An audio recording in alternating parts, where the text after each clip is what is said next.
Right, ladies and gentlemen, these books will be an utter delight to anybody interested in the picturesque movement of the 18th and early 19th century, or to any scholar of the sort of romantic movement in England and Europe.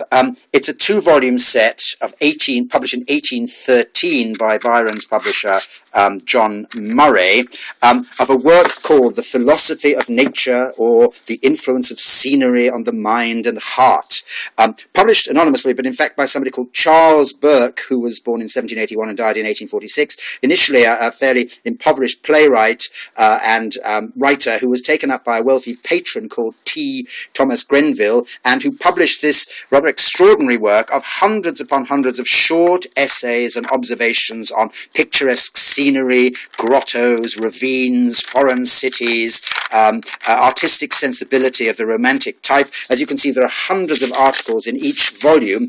Let's look at them randomly. Rivers, fountains, grottos, lakes, woods, groves, the character of mountaineers, the character of rocky scenery, observations on the music of the nightingale, the countryside of Llangollen, Festiniog, Glamorgan, various writers on Gibbon, on Sir Robert Walpole, and so on.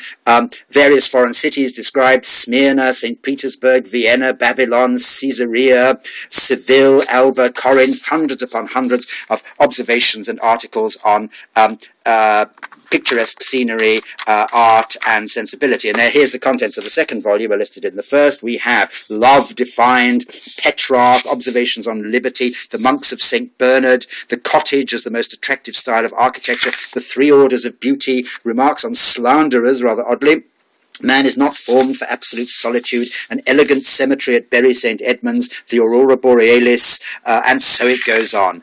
Page after page, observations on bees, The Four Orders of Landscape, general remarks on landscape painters, individual painters, remarks on Gothic temples, on the haunts of melancholy. It's that kind of book, and it's scarce. Currently on the Abe Books, antiquarian book site, which has 140 million volumes for sale, there's one set of this for sale, priced at £225. Okay, the condition is, as you can see, knocked around as to the covers. It's in an early 19th century cover, but the spines are missing. But the actual volumes themselves, apart from a little browning colour, are actually quite sort of tight and sound. Scarce book. There we are. Thank you very much indeed. Bye.